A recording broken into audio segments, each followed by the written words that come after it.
A 48-year-old black CEO entered her own luxury hotel, only to be told we're full, guests only. She didn't argue. Instead, she made a single phone call and everything shifted. She wasn't asking for anything extravagant. No welcome party, no red carpet. Just a key, a warm bed, and a night to recharge before an upcoming board meeting. She hadn't planned to attend in person, but when Vanessa Claiborne stepped through the revolving glass doors of the Oakmark Grand Hotel in Des Moines, Iowa, nothing went according to plan. She carried herself with a quiet confidence that didn't demand attention. Her soft loafers made no noise, her tailored pants were understated, and her dusty blue silk blouse was simple yet neat. A plain canvas duffel slung over her shoulder, no assistant or entourage in sight. She looked like any other guest, or perhaps someone trying to pass as one. Behind the front desk, a young receptionist chewed on the end of her pen, her acrylic nails tapping the keyboard. She glanced up, offering a polite smile, the kind given to people you're about to turn away. Checking in, Vanessa responded with her usual courteous smile. Yes, under Claiborne, Vanessa. The receptionist's fingers moved quickly over the keys, then paused. Her lips tightened. I don't see a reservation under that name. That's okay. There's always a suite held for me. Vanessa said calmly, Ma'am, we're actually at full capacity tonight. The receptionist replied, her tone shifting slightly. You'd need a confirmed booking to stay here, guests only. Vanessa's smile never faded, but the atmosphere changed. She looked past the receptionist to the gold plaque behind her. Oakmark Grand, a Claiborne property. Her name wasn't just on a reservation, it was on the building. I am a guest, she said quietly. More than that, I own this hotel. The receptionist blinked, momentarily stunned, as if Vanessa had just claimed she was the Queen of England. Then, a skeptical smirk crept onto her lips. You own the Oakmark? Vanessa nodded calmly. The receptionist leaned toward the desk phone. I'm going to have to call the manager. Across the lobby, a couple dressed in golf polos glanced over, while a man seated near the fireplace tilted his head. Vanessa sensed the change, a familiar feeling, the kind that says someone must be lying, and we think we know who it is. Moments later, a thin man with a crooked tie and a clipboard emerged from a side door. His badge identified him as Assistant Manager Neil Dorrance. He looked at Vanessa and immediately forced a cheerful tone. Good evening. Is there an issue with your reservation? She claims to own the hotel. The receptionist said a bit too loudly. Neil hesitated, and Vanessa held his gaze. I don't claim, she said firmly. My name is Vanessa Claiborne. You'll find it on every quarterly report and every executive board memo. I'm here for just one night. There should be a suite held under the owner block. Neil adjusted his glasses and replied, Right. Just give me a moment, please. He turned toward the back, muttering into his walkie-talkie. Vanessa remained still, no fidgeting, no raised voice, but the atmosphere grew heavier. That's when security arrived, not aggressively, no hands on approach, but enough to send a message. One positioned by the elevators, another stationed near the coffee bar, just in case. Vanessa didn't avert her gaze or flinch, though inside, a quiet fire ignited in her chest, not only because they failed to recognize her, but because they assumed she didn't belong. She could have pulled out her ID, shown emails, ownership documents, even photos from the ribbon, cutting 6 years ago, but instead, she stepped back, took out her phone, and made a single call. That was all she needed. Still, she knew this was about far more than just a room, and those around her were about to learn that the hard way. Vanessa didn't pace, sigh, check the time, or start recording like some might have. She simply stood near a marble pillar, phone in hand, quietly waiting. The call lasted only 26 seconds. She didn't have to say much, no raised voice, just her location, her name, and the words, I've been denied access to my own property. I need this resolved immediately." Then she waited. At the front desk, the receptionist continued typing as if the screen could somehow alter reality. Neil, the assistant manager, returned holding a folder, looking uneasy. But when he saw Vanessa standing there composed, he shifted his approach. "Miss Claiborne," he said, stressing her last name this time, "I believe there's been a misunderstanding. We just need to verify." Vanessa interrupted gently. "You can verify all you want. I'm not moving." Neil glanced past her at the security guard, who remained firm. The staff was caught in a silent standoff, unsure whether to escalate or apologize. Neither option felt safe. Vanessa noticed the stairs, where 3 women whispered quietly behind their hands. A young man with a half-open laptop pretending not to listen, and the doorman, who had stopped greeting guests. Then she caught sight of the receptionist, secretly checking her phone beneath the desks, scrolling, searching, likely Googling Vanessa's name, expecting to find nothing. It might have been amusing if it weren't so familiar, because the scenario always unfolded the same way. People thought they knew what power looked like, how leadership sounded, what ownership resembled, and someone like her, brown skin, textured hair pulled into a neat puff, no designer bag, no flashy jewelry, didn't fit that image. So they doubted it. That was the painful part, not the rejection itself, but that it no longer surprised her. She remembered another hotel lobby years ago in Milwaukee, at 28, freshly promoted to VP, wearing heels that blistered her feet, and a suit 2 sizes too large, because it was all she could afford. From the moment she entered, security followed her, and the only thing that saved her was the CFO personally coming down to greet her. She hadn't forgotten that day. And now, 20 years later, she was still having to prove who she was, in a building with her name on the documents. She sighed softly, her eyes scanning the room. No apology yet, no correction. Just the ticking clock and people trying not to stare too openly. Then the elevator chimed and 2 men stepped out, one in a gray suit holding a clipboard, the other in a company fleece. Neither looked like hotel staff. They moved with clear intent. Vanessa immediately recognized them. Regional Vice President Brent Kessler and District Manager Carlos Reno. Now, it was their expressions that flickered with panic. Brent hurried forward, nodding at Neil without pausing. "Miss Claiborne, we deeply apologize." Brent said, "I just received the call."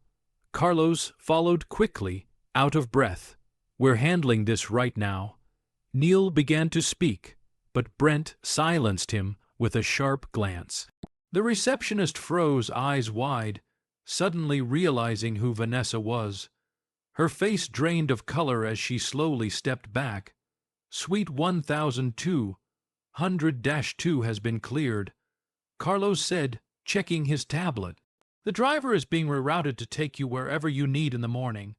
Your usual fruit tray and espresso order will be ready." Vanessa gave a faint smile. "Thank you." But she wasn't finished observing. She wanted to see how everyone reacted now that they knew her identity. Whether their tone would change, their stance shift. She wanted to watch power reveal itself when it finally entered the room. Because being disrespected when people don't know your name is one thing, but it's entirely different when they do and still choose to disrespect you. Carlos pulled Neil aside, speaking quietly but firmly. Brent was already on the phone, delivering clipped phrases about HR, protocol, and service misconduct. The tension once directed at Vanessa now redirected inward, ricocheting through the staff like a panicked pinball. Vanessa didn't gloat, fold her arms, or lift her chin triumphantly. Instead, she walked back to the front desk with slow, quiet steps and placed her phone on the counter. "I'll take the suite on the 12th floor," she said evenly. "Same setup. Please send someone up to confirm it's clean." The receptionist opened her mouth but couldn't find words. Vanessa didn't wait. She turned to Brent. "Have I been checked in?" "Just finished." Brent replied, flipping through his clipboard. You'll have 2 key cards and an incident report by the time you reach the elevator. Good, and the rest, he nodded. We've issued a site-wide notification. The corporate audit team is on standby, all current. Staff will be required to undergo recertification on guest protocols, and disciplinary measures will begin tonight. Vanessa glanced toward the receptionist, who was nervously biting the inside of her cheek. Her acrylic nails tapped against the desk, but the rhythm had shifted. No longer casual, now anxious. You'll speak to her, Vanessa said plainly. Brent cleared his throat. Yes, ma'am, privately with HR present. Carlos looked prepared to say more, but Vanessa raised a hand. I'll speak to her too, just not now, after I've rested. She accepted the key cards, nodded once, and headed toward the elevator. Heads turned. Some guests whispered while others watched quietly. Yet no one spoke to her directly. The elevator doors opened, and as they closed behind her, Vanessa could still see Neil standing stiffly near the front desk, visibly sweating. On the 12th floor, her suite carried a faint scent of lemon and eucalyptus. The fruit tray was arranged, espresso pods neatly stacked by the machine, and a handwritten card bearing her initials rested on the table, though clearly hurried. She moved slowly through the room, inspecting not just the cleanliness, but the attitude, the intention, seeking proof that somewhere, someone still cared about the experience she had built with her own hands. This hotel was more than a business, it was her story. She recalled being 33, pitching to a Minnesota bank that doubted her ability. They barely listened, offered harsh loan terms, and practically dared her to succeed. She had, and now, almost 20 years later, standing in one of her signature penthouse suites, she still had to prove it. Her phone buzzed with a message from her assistant. Everything was in motion. Let me know if you want a media statement. Vanessa hesitated. She could have made this public easily. One tweet would have gone viral, one interview, and the headlines would write themselves. But tonight, she wasn't interested in headlines. This wasn't about anger or revenge. It was about respect, and how it is too often based on assumptions, not reality. She sat on the edge of the bed, hands clasped in stillness outside. The city pulsed softly with life cars whispered along Grand Avenue. A freight train's horn called out from the far, off Industrial District, but within the suite the atmosphere lingered, thick and unmoving then. A soft knock on the door room service arrived. Young attendant with a fresh espresso, an apology note from the kitchen supervisor, along with a complimentary massage offer. Vanessa gave a quiet thank. Yu then gently shut the door, returning to her seat. She took a measured sip, eyes drifting toward the window where the dim city lights blinked in. Distance, she sensed something stirring not just within these hotel walls, but deep within herself. Change was coming at precisely 6:30 a.m. Vanessa Claiborne stepped into the elevator, not as a guest this time, but as the chief executive. Her attire was immaculate, a sharp charcoal suit, paired with a sleek ivory blouse. Her heels clicked sharply with each step. A calm intensity in her gaze made people step aside. The lobby was only just waking. Early risers, coffee seekers, and guests checking out all paused when she entered. A ripple moved through the space. Staff turned heads. Conversations cut off. Even the barista at the corner kiosk froze mid. Or Brent and Carlos were already stationed by the fireplace, holding 3 files and 2 untouched coffees. Both appeared unrested, and most likely were. Vanessa gave a brief nod and walked with purpose past the concierge desk toward the compact executive meeting room. Brent followed in silence. Carlos matched his pace inside.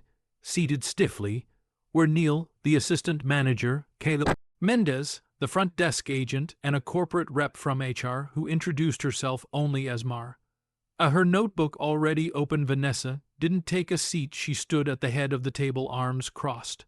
Posture steady, a thick quiet settled over the room. No one broke it until Vanessa softly asked, "Would someone care to explain last night from your point of view?" Kayla lowered her gaze at once. Neil cleared his throat but failed to speak. Vanessa waited until Kayla finally murmured, I just didn't think she was. I mean, I didn't realize. You didn't imagine someone like me could own this place? Vanessa finished calmly for her. Calm. Kayla gave a slight nod. Was I disrespectful to you? Vanessa asked. Kayla gently shook her head. No, ma'am.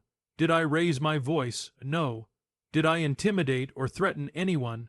Kayla's response was barely audible now. No. Vanessa inhaled slowly, then angled slightly toward Marta. I'm not here to conduct a witch hunt, she said, but I do expect responsibility to be taken. Marta gave a nod. Understood. Carlos added, we're ready to file a formal disciplinary notice and reassign her away from front desk duties until she completes her retraining. Neil will be placed on administrative hold while we gather additional testimonies. Vanessa gave a single nod and, at last, took a seat. She looked back at Kayla. How long have you been employed here? 4 months. And in those 4 months, have you ever considered who founded this hotel? Where the concept originated? Kayla paused. I always figured it was just some company, a group of investors, maybe. Vanessa let the silence linger. Do you know how many hotels I've created throughout the U.S.? Kayla shook her head. 17. From Baltimore to Phoenix. Every single one crafted with purpose, elegance that's reachable, and service that treats people like people. This brand exists because I got tired of being invisible. She leaned in slightly. So why is it that I walk into my own lobby and I'm still unseen by the people who represent my name? Her tone wasn't furious, it was weary, candid, and full of weight. Kayla looked like she wanted to vanish. Neil stared blankly ahead. Cheeks flushed. Carlos spoke again. We've already prepared a notice that'll be distributed across all Claiborne hotels today. Mandatory company-wide inclusivity. Training, no opt-outs. Vanessa looked directly at him. Ensure it's not treated like another task to tick off. I don't want staff parroting rehearsed lines. I want them to truly grasp what respect looks like when no one's watching. Brent spoke for the first time. We'll make sure it matters. Vanessa rose, signaling the end of the meeting as she exited the conference room. The lobby subtly shifted. Staff stood a little straighter. Some offered nervous glances or nods. She didn't return their acknowledgement. Not yet. She wasn't here for appearances. She was here for transformation. But before she left the building, there remained one final discussion, and it wasn't about company policy. Vanessa waited until the morning crowd had cleared. She allowed space, not for drama, but so that no one could hide behind activity. No ringing phones, no practiced grins for arriving guests, just calm and honesty. She found Kayla Mendez alone in the employee lounge, seated behind the coffee counter at a narrow table with a half-eaten blueberry muffin sitting untouched. Her phone rested face down. She looked as if sleep had escaped her too. Vanessa didn't send for her. She came herself. Kayla sat upright quickly, almost spilling her drink in the process. Take it easy, Vanessa said, sliding into the chair across from her. I just want to have a conversation. Kayla gulped. Yes, ma'am. No need for that. Vanessa replied softly. This isn't a courtroom. Kayla nodded, her eyes lowered. They sat quietly for a bit, the fridge humming and fluorescent lights buzzing softly above, filling the pause between them. Then Vanessa asked, have you ever had a job that made you feel unimportant? Kayla blinked and lifted her gaze. Yeah, pretty often. Tell me about it. Kayla hesitated, then gave a small shrug. I worked at this diner by I-80 for about a year. Had to wear this dumb paper cap. The cooks yelled at me nonstop. Some customers never tipped. Some would call me kid even though I was already 27. I felt invisible almost every day. Vanessa leaned back in her chair. So you know what it's like to be overlooked? Kayla nodded, yes. Then help me understand. Vanessa said, her voice steady, how you looked me straight in the eyes last night and decided I didn't belong.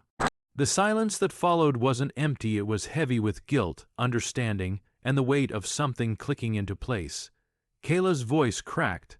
I don't know, I didn't mean to. When you came in, I thought maybe you were waiting for someone or lost. She paused, then cut herself off. You didn't look like what? Kayla shook her head slowly, like someone who owns hotels. Vanessa didn't react. And what exactly does a hotel owner look like? Kayla had no reply. That's the heart of it, Vanessa said. People carry around this image clean cut, usually a man, probably older. Definitely not me. That mental picture doesn't just live in your mind. It influences how you act, the choices you make. I'm sorry, Kayla whispered. Honestly, I know that doesn't fix everything, but I mean it. Vanessa gave a slow nod. It's a beginning, but I'm not here just to hear I'm sorry. I came so you could really see me not only as your supervisor, not as some kind of warning sign, but as a human being. Kayla looked unsure. I used to be where you are, Vanessa went on. I started out as a front desk agent. People confused me with housekeeping more times than I could count. They'd call me sweetheart or honey, as if I wasn't the one keeping the place together, and each time I had to choose between confronting it or letting it slide. When I finally made it into the boardroom, I promised myself I'd create spaces where people like you could actually move up. Kayla's eyes widened. Wait, you really began as a receptionist? Vanessa gave a small smile. In St. Paul, my first manager said I sounded too well-educated for phone duty and moved me to night odd. That's how it all started. Kayla almost laughed. That's wild. It shouldn't be, Vanessa replied. It should be ordinary. She rose to her feet. I'm not expecting you to be flawless, but I do need you to be mindful. Every person who walks through those doors, old, young, dressed to impress or not, deserves to be treated with respect. Begin with that, and you won't find yourself having to fix moments like last night. Kayla stood up as well. Thank you for this conversation. I truly appreciate it. Vanessa gave her a nod and walked away, leaving Kayla standing there. And as she stepped through the door leading out of the lounge, something inside her felt a little lighter because the message had finally landed where it needed to. By late morning, the daily rhythm at the Oakmark Grand had resumed, at least outwardly. Guests rolled luggage over the gleaming tile floors. Espresso cups clinked softly at the bar. A young family inquired about the local zoo. Life moved forward as it always does. But inside the management office, things weren't the same. Brent stood at the window, watching valet staff juggle vehicles outside the main entrance. Carlos typed quietly on his laptop, finalizing the official company-wide memo. Marta, the HR representative, went over new employee orientation materials with firm concentration. And at the center of it all, Vanessa sat reviewing a fresh batch of staff evaluations files marked for closer inspection. She wasn't angry. She was precise. I'm not here to punish, she said aloud. Looking over a report, she said, I'm here to make sure this doesn't happen again. Carlos glanced up. We're refining the interview process for front desk hires, not just evaluating competence, but also testing for empathy patterns and screening for bias. Good. Vanessa said, tapping her pen once on the desk. And include me in the site visit schedule starting next quarter. I'll be dropping by properties unannounced just like I did here. Brent arched a brow. You want to go undercover? Not undercover, she said, just unrecognized. Until I choose not to be. Carlos smirked faintly. That'll make people nervous. Perfect, she replied. They should feel it. The real nature of this role doesn't come with advance notice. She stood, gathering the documents into a folder. Make sure the new training program launches by next Friday, and include story-based content. I want the team reading real guest experiences, not rehearsed lines. I want authentic language, human stories. Brent nodded. Consider it done. Vanessa exited the office and stepped back into the lobby. She paused near the front desk where a new staff member was stationed. He smiled warmly, with genuine respect, like someone who recognized she wasn't just another executive walking past. She gave a nod in return, then glanced around. Everything on the surface looked calm, but she sensed small fractures beginning to form in long-standing routines. And that's where true change takes hold, not with press statements or public atonement, but through quiet, steady adjustments repeated until they become natural. She moved toward the elevator to collect her belongings upstairs. Her flight wasn't until later that day, so there was still time. When the elevator doors opened on the 12th floor, she stepped out, her heels muffled by the soft carpet. The hallway carried a faint scent of clean linen and lemon. The suite door was open. Housekeeping had likely just wrapped up. Her suitcase was packed, zipped neatly. The laptop sat ready on the desk, its charger coiled beside it. Everything was orderly except for one detail. A folded note rested on the nightstand, and she opened it. "Miss Claiborne, thank you for your grace. I'll do better. Kayla." No envelope. Just a piece of notepad paper, folded with care, written in tidy, deliberate handwriting. But it carried more weight than any scripted corporate apology ever could. Vanessa folded it once and tucked it into her purse. Downstairs, her car was waiting. As she passed through the lobby, the same doorman from the previous evening held the door open with intention. "Safe travels, Miss Claiborne," he said kindly. "We hope you'll visit us again soon." She offered a smile. "You will." When the car eased away from the curb, she didn't glance back. There was no need. She had left something behind, something far heavier than her suitcase. She'd let go of the weight of being underestimated, the silent strain of justifying her place.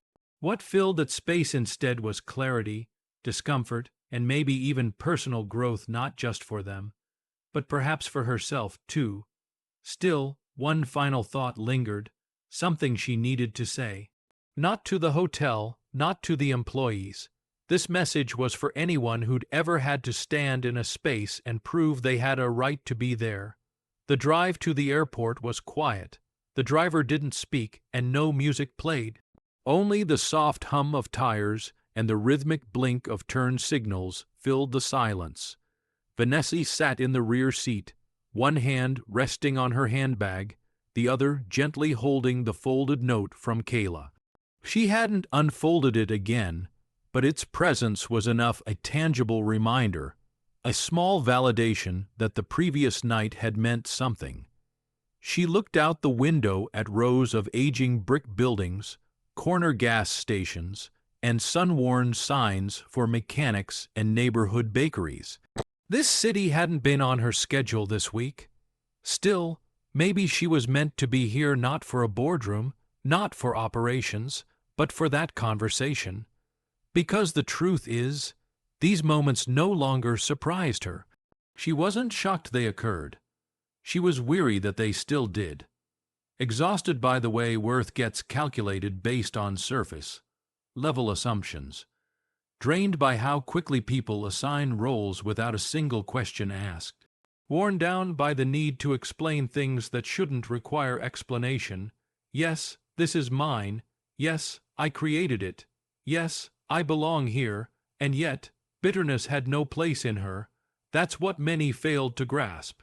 Vanessa didn't harbor resentment. She held memory, and when memory is wielded well, it becomes a source of strength. As the airport signs appeared ahead, her thoughts returned to a younger version of herself, that girl. Pulling night shifts in tight apartments and stiff uniforms, no makeup, no praise, only grit, only the hope that one day she'd create something no one could take away, and she had. But concrete and glass weren't enough, because even with 17 locations and an executive team answering to her, people still glanced at her and saw something else, something diminished. So, what do you do when the world insists on overlooking you? You make sure you see yourself clearly, confidently, then you walk through the door anyway. You hold steady.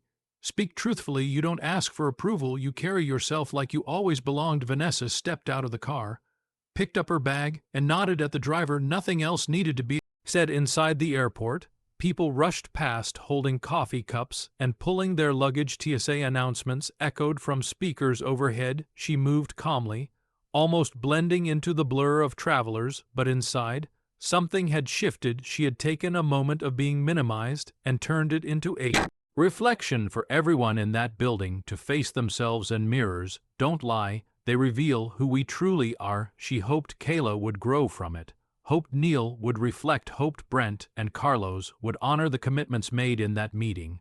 But even if they didn't, she'd remain standing. She always had, because dignity wasn't a gift given to her, it was something she refused to surrender. And for anyone watching, anyone who's ever been dismissed, overlooked, or spoken to like they didn't count, Vanessa had one last message.